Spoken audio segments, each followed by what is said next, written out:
जानकी वल्लभ विजयते। नमो राघवाय।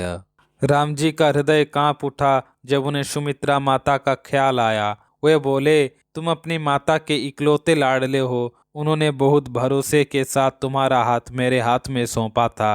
अब मैं लंका से लौटकर उन्हें क्या मुंह दिखाऊंगा। हे भाई, तुम उठकर मुझे बताते क्यों नहीं कि मैं उन्हें क्या उत्तर दूं। प्रभु राम की आंखों से आंसुओं की धारा बह रही थी। पूरी वानर सेना शोक में डूबी थी। तभी अचानक दृश्य बदल गया। हनुमान जी पहाड़ लेकर लौट आए। उस समय ऐसा लगा मानो किसी बहुत ही दुखद और करुणा भरी कहानी में अचानक वीर रस का प्रवेश हो गया हो। राम जी ने बड़े प्रेम से हनुमान को गले लगाया। वैद्यराज सुसेन ने तुरंत जड़ी बूटी का उपचार किया और लक्ष्मण जी मुस्कुराते हुए उठ खड़े हुए। भाई को जीवित देख राम जी ने उन्हें उन्हें हृदय से लगा लिया। पूरी बानर और भालू सेना खुशी से झूम उठी। इसके बाद हनुमान जी ने बड़े सम्मान के साथ वैद्यराज को वापस उनके घर पहुंचा दिया। जैसे ही रावण ने सुना कि लक्ष्मण जी जीवित हो गए, उसका घमंड चूर चूर होने लगा। वह गहरे दुख में डूब गया और बार बार अपना सिर पीटने लगा। घबराहट में वह अपने भाई कुंभकर्ण के पास पहुंचा, जो महीनों की नींद सो रहा था। रावण ने उसे जगाने के लिए कई जतन किए। जब कुंभकर्ण जागा तो वह इतना भयानक लग रहा था मानो साक्षात काल शरीर धारण करके बैठा हो। जागते ही कुंभकर्ण ने पूछा, कहो भाई, तुम्हारे चेहरे की रंगत क्यों उड़ गई है? तुम इतने परेशान क्यों हो? अभिमानी रावण ने शुरू से लेकर अब तक की पूरी कहानी सुनाई कि कैसे उसने माता सीता का हरण किया और अब युद्ध में क्या हो रहा है। रावण ने रोते हुए कहा, हे भाई, उन बानरों ने हमारी सभी बड़े बड़े योद्धाओं को मार गिराया है। दुर्मुख, देवांतक, नरांतक, अतिकाय और महोदर जैसे महावीर अब रणभूमि में मिट्टी में मिल चुके हैं। रावण की बात सुनकर कुंभकर्ण दुखी होकर चिल्लाया, अरे मूर्ख, तू साक्षात जगदम्बा को चुरा लाया है और अब अपना कल्याण चाहता है।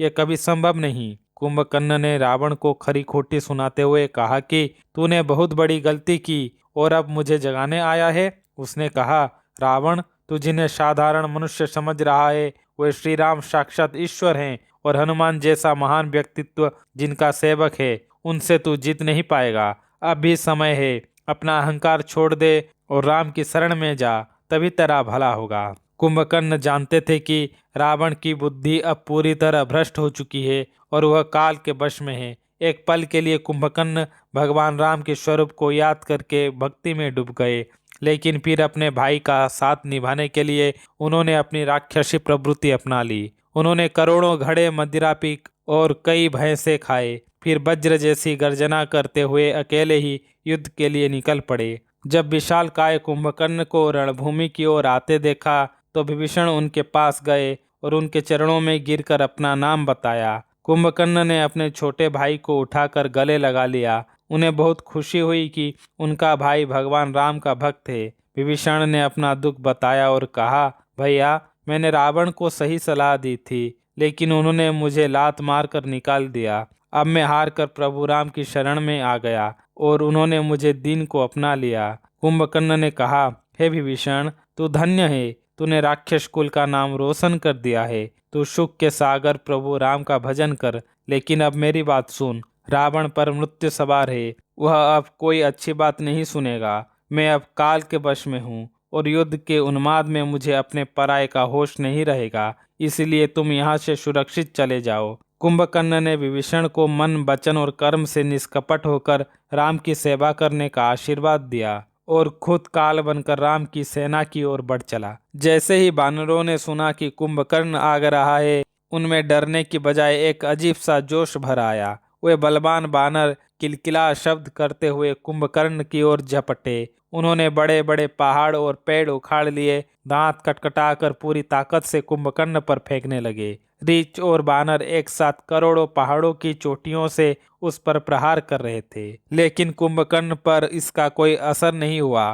तुलसीदास जी यहाँ एक बहुत सुंदर उदाहरण देते हैं कि जैसे किसी विशाल हाथी को मदार के छोटे छोटे फल मारकर नहीं हिलाया जा सकता, वैसे ही उन पहाड़ों से कुंभकर्ण का न तो तन विचलित हुआ और न ही उसका शरीर एक इंच पीछे हटा। जब बानर सेना हारने लगी तब पवन पुत्र हनुमान जी आगे बढ़े। उन्होंने कुंभकर्ण को एक ऐसा वज्र के समान घूंसा मारा कि वह व्याकुल होकर जमीन पर गिर पड़ा और दर्द से अपना सिर धुनने लगा। पर वह कुंभकर्ण था। थोड़ी ही देर में उठ खड़ा हुआ, उसने पलटकर हनुमान जी को मारा। वह प्रहार इतना तेज था कि हनुमान जी जैसा वीर भी चक्कर खाकर जमीन पर गिर पड़े। हनुमान जी को गिराने के बाद कुंभकर्ण ने नल और नील को जमीन पर पछाड़ दिया। वह जिसे पाता उसे उठाकर पटक देता। वानर सेना में इतना डर बैठ गया कि कोई उसके सामने टिकने की हिम्मत नहीं कर पा रहा था।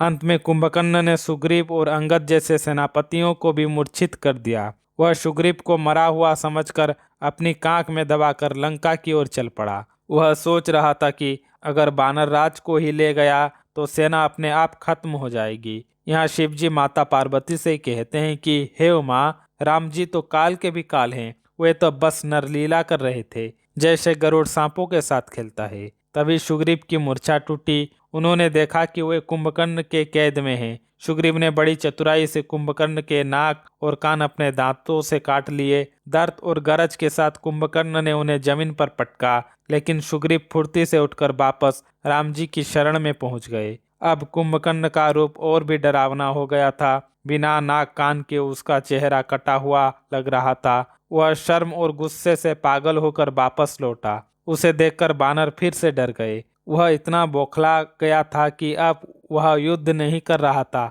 बल्कि बानरों को मुट्ठियों में भर भर कर अपने मुंह में डालने लगा। वह करोड़ों बानरों को एक साथ निगलने लगा, मानो पर्वत की गुफा में टिंडियां घुस रही हो। हालत यह थी कि कुछ बानर तो उसके गले से नीचे उतर जाते और कुछ उसके कटे हुए नाक कान के छिद्रों से वापस बाहर निकल आते। अपनी सेना को इतना दुखी देखकर श्री राम ने अपना शांग धनुष उठाया। उन्होंने सबसे पहले धनुष की डोरी का ऐसा भयानक टंकार किया कि शत्रु सेना के राक्षस बहरे हो गए। फिर प्रभु ने एक साथ लाखों बाण छोड़े। वे बाण ऐसे लग रहे थे जैसे पंख वाले कालसर्प उड़ रहे हो। राम जी के बाणों ने राक्षसों के हाथ पैर सिर काटकर उनके शरीर के 100 टुकड़े कर दिए। कुंभकर्ण ने देखा कि राम जी ने पल भर में उनकी सेना साफ कर दी। उसने गुस्से में दहाड़ मारी, बड़े बड़े पहाड़ उखाड़ कर राम जी पर फेंके।